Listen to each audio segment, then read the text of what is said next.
அனைவருக்கும் வணக்கம். நீங்கள் புதுசாக தங்க நகை கடன் வாங்க போகிறீங்களா? பேங்க்கில் வாங்கலாமா, இல்லை மணப்புரம், முத்தூட், ஐஐஎஃப்எல் இந்த மாதிரி கோல்டு லோனு தரக்கூடிய என்பிஎஃப்சி நிறுவனங்களில் வாங்கலாமா அப்படின்னு ஒரு குழப்பத்தோடு இருக்கீங்களா? இல்லை ரெண்டில் எது சிறந்ததுன்னு தெரியாமல் இருக்கீங்களா? இந்த வீடியோவில் அந்த ரெண்டு நிறுவனங்களுடைய ஃபியூச்சர்ஸ் என்ன, அதாவது அட்வான்டேஜஸ், நன்மைகள் என்ன, தீமைகள் என்ன அப்படின்னு நம்ம பார்க்க போகிறோங்க. ஸோ இந்த வீடியோ ஸ்கிப் பண்ணாமல் கடைசி வரைக்கும் பாருங்கள். முதல்ல பேங்க் அப்படின்னா என்ன அப்படின்னு பார்ப்போம். ஸோ வங்கி அப்படிங்கிறது நம்மளுடைய டெபாசிட்டை வாங்கிக்கிட்டு அதுக்கான வட்டியை கொடுக்கும், இல்லைன்னா நமக்கு லோனை கொடுத்துட்டு அதுக்கான வட்டியை வாங்கி சம்பாதிக்கிறாங்க. வங்கிகளை கட்டுப்படுத்துறதுக்கு ஆர்பிஐ இருக்குது. அதே ஆர்பிஐ கீழே தான் என்பிஎஃப்சி நிறுவனங்களும் வருது.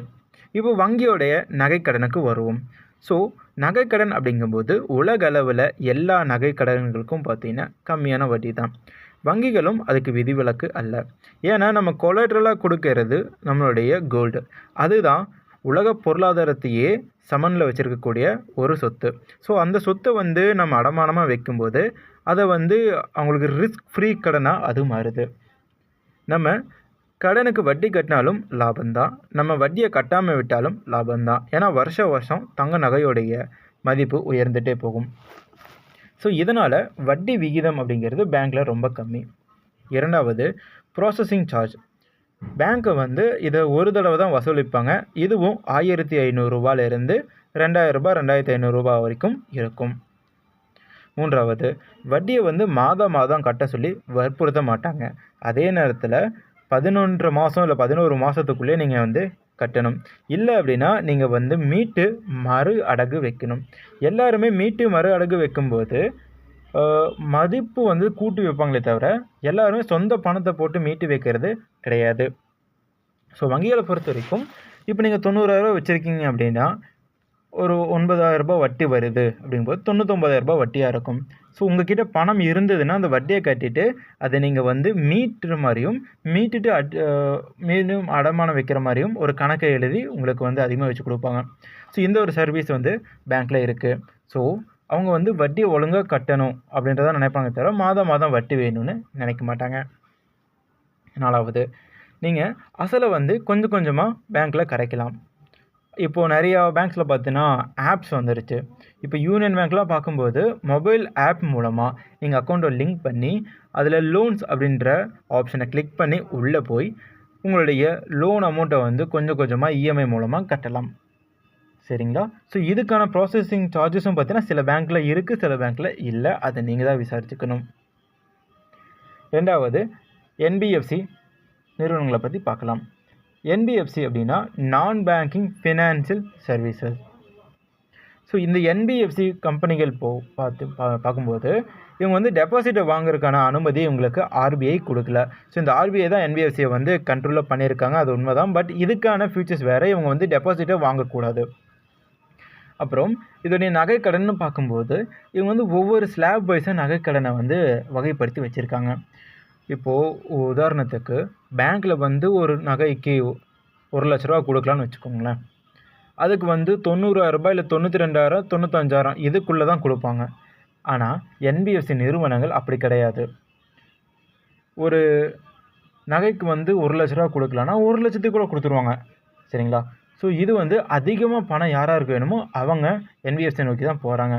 நான் சொன்னது ஒரு உதாரணத்துக்கு தான். பட் வங்கிகள் 1,00,000 ரூபா மதிப்புள்ள நகைக்கு 70,000, 75,000 அந்த அளவு தான் கொடுப்பாங்க.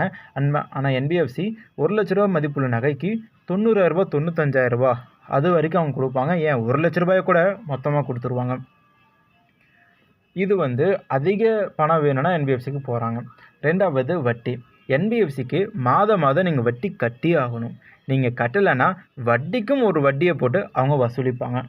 உதாரணத்துக்கு நீங்கள் 1000 ரூபாய் கட்டணும் அப்படின்னா 1000 ரூபாயை கட்டி ஆகணும்.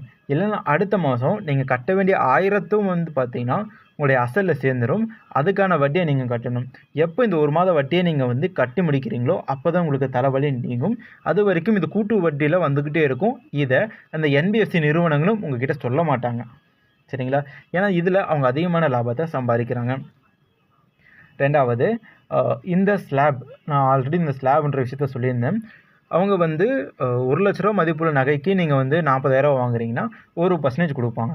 அதிலிருந்து 70,000 75,000 போகும்போது 2%, 90,000 95,000 போகும்போது 2.5% மாதத்துக்கு வசூலிக்கிறாங்க.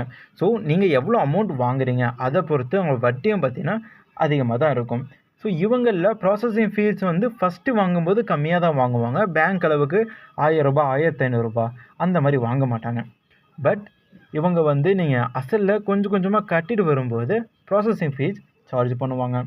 இப்போது ரூ. 1,00,000 இருக்குது உங்ககிட்ட, நீங்கள் வந்து அப்படியே அடைக்கலாம் அப்படின்னு பார்க்குறீங்கன்னா அதுக்கு ரூ. 30 ப்ராசஸிங் ஃபீஸ். பட் உங்ககிட்ட ரூ. 1,000 இருக்குது, இல்லை ஒரு ரூ. 300 இருக்குது, அதையும் நீங்கள் வந்து அசலில் கம்மி பண்ணுறதுக்காக யூஸ் பண்ணிக்கலான்னு பார்க்கும்போது அதுக்கு ரூ. 30 வந்து சார்ஜ் பண்ணுவாங்க. சரிங்களா? அதே நேரத்தில் மணப்புரம், முத்தூட் ஃபினான்ஸ், இன்னும் சில நிறுவனங்கள் பார்த்தீங்கன்னா மொபைல் ஆப் மூலமாக அந்த லோனை வந்து மெயின்டைன் பண்ணிக்கலாம். ஸோ அப்படி மெயின்டைன் பண்ணும்போது பார்த்தீங்கன்னா உங்களுக்கு இந்த அசலை கட்டுறதாகட்டும், இல்லை இன்னும் அதிகமான நகைக்கடன் வாங்குறதாகட்டும், இதுக்கு வந்து உங்களுடைய ஜிபே இல்லை யூபிஐ ஐடியை நீங்கள் வந்து யூஸ் பண்ணிக்கலாம், லிங்க் பண்ணி யூஸ் பண்ணிக்கலாம். ஓகேங்களா? ஸோ ரெண்டுத்தோடைய அட்வான்டேஜ் அண்ட் டிஸ்அட்வான்டேஜஸ் வந்து நான் சொல்லிட்டேன்.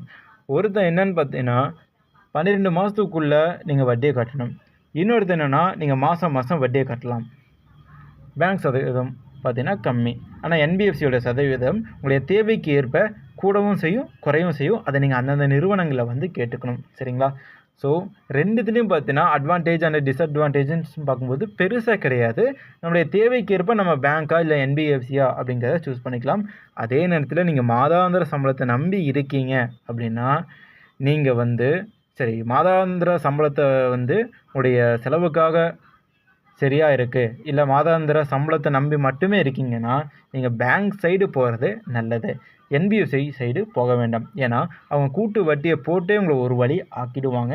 ஸோ அதனால் நீங்கள் வந்து அமௌண்ட் கம்மியாக கிடைச்சாலும் பரவாயில்ல, ஒரு நாள் உங்களுக்கு செலவானாலும் பரவாயில்ல அப்படின்னு நீங்கள் வந்து பேங்க்குக்கு போகிறது என்னுடைய ஒரு சஜஷனாக இருக்கும். சரிங்களா? இந்த வீடியோ பிடிச்சிருந்தால் லைக் பண்ணுங்கள். இது போன்ற வீடியோக்களுக்கு சப்ஸ்கிரைப் பண்ணுங்கள். தேங்க்ஸ் ஃபார் வாட்சிங். டாடா பாய்.